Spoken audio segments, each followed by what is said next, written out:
Hello दोस्तों, आप सभी का स्वागत है हमारे YouTube channel the crazy board पर। दोस्तों, आज हम इस वीडियो में प्रश्नावली 7.1 के इस प्रश्न संख्या 8 को सॉल्व करेंगे। दोस्तों, अगर आप हमारे YouTube चैनल पर पहली बार आए हैं तो चैनल को सब्सक्राइब और वीडियो को लाइक ज़रूर कर दीजिए। दोस्तों, आप वीडियो को अंत तक देखिएगा जिससे आपको ये क्वेश्चन अच्छे से समझ में आए। तो आइए हम क्वेश्चन नंबर 8 को सॉल्व करते हैं। दोस्तों, क्वेश्चन नंबर 8 है, y का वह मान ज्ञात कीजिए जिसके लिए बिंदु P 2, और Q 10, y के बीच की दूरी 10 मात्रक है। दोस्तों, यहाँ पर हमको दो बिंदु दिया हुआ है, एक का नाम P है और दूसरे का नाम Q है। P का कोऑर्डिनेट है 2, 3 और Q बिंदु का कोऑर्डिनेट है 10, y और हमको इन दोनों के बीच की दूरी दिया हुआ है 10 मात्रक। तो हमको यहाँ पर y का मान ज्ञात करना है। क्या है? y का वह मान ज्ञात कीजिए जिसके लिए बिंदु P 2, 3 और Q 10, y के बीच की दूरी 10 मात्रक है। दो बिंदु की बीच की दूरी हमको दिया हुआ है 10 मात्रक और दोनों बिंदु का कोऑर्डिनेट दिया हुआ है, उसमें हमको y का मान निकालने के लिए बोल रहा है। तो आइए इसको सॉल्व करते हैं। यहाँ पे हम लिखेंगे, दिया हुआ है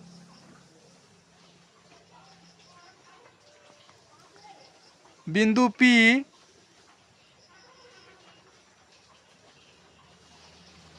2, 3 और बिंदु Q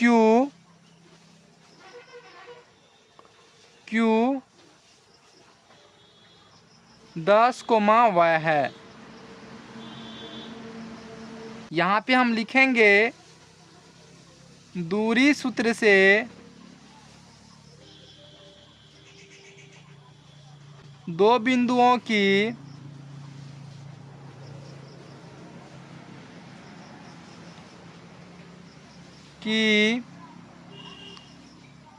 बीच की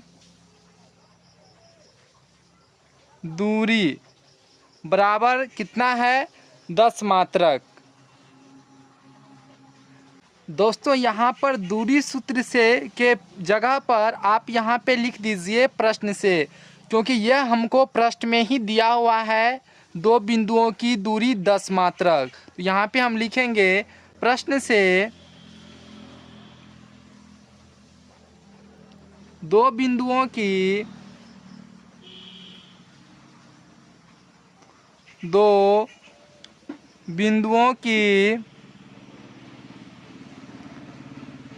बीच की दूरी बराबर क्या है?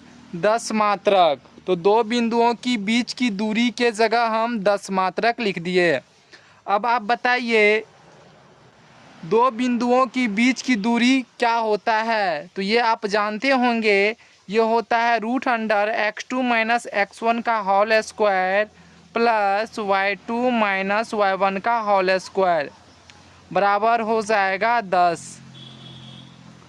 या अब PQ में x2 क्या हो जाएगा दोस्तों? x2 हो जाएगा 10 और x1 हो जाएगा 2 और y2 हो जाएगा y और y1 हो जाएगा -3। तो यहाँ पे हम लिखेंगे x2 - x1 का होल स्क्वायर यानी 10 - 2 का होल स्क्वायर, 10 - 2 का whole square plus y2 - y1 का होल स्क्वायर यानी y -3 का होल स्क्वायर। तो यहाँ पे हम लिखेंगे y -3 का होल स्क्वायर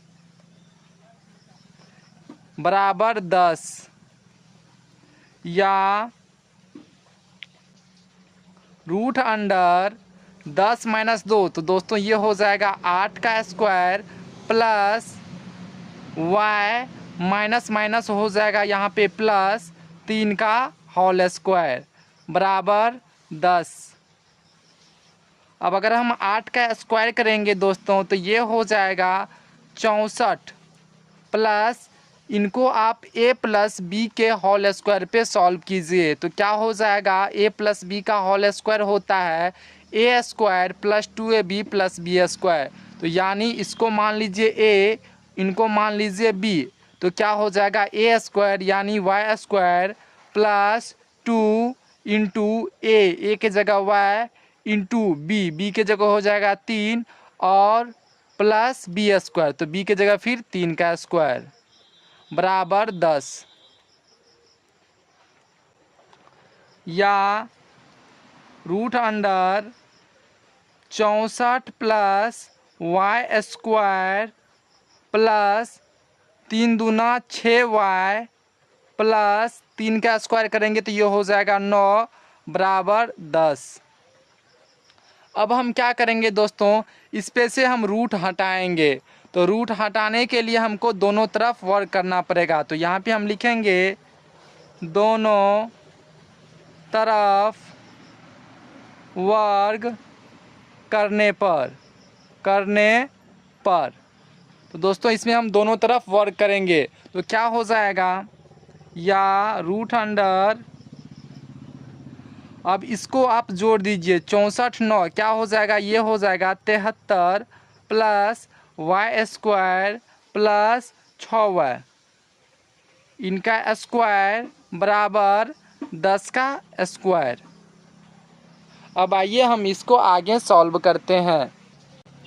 दोस्तों अगर हम इसका स्क्वायर करेंगे तो यहाँ से रूट हट जाएगा। तो रूट हट जाएगा तो क्या हो जाएगा 73 plus Y square plus 6y बराबर, अगर हम 10 का स्क्वायर करेंगे तो ये हो जाएगा 100,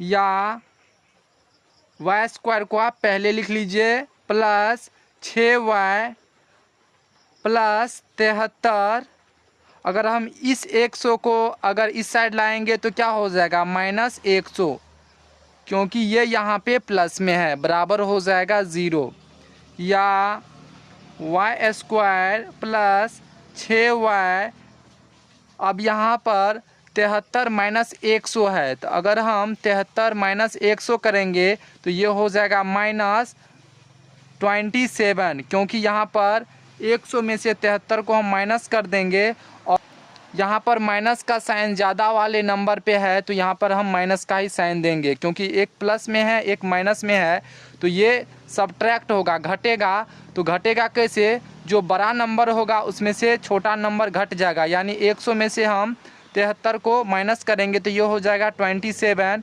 और बड़ा वाला नंबर पे जो साइन रहेगा यानी 100 पे जो साइन है माइनस का वो साइन यहाँ पे हम दे देंगे। तो यहाँ पे हो जाएगा माइनस 27 बराबर 0। अब इसका हमको गुणनखंड निकालना पड़ेगा।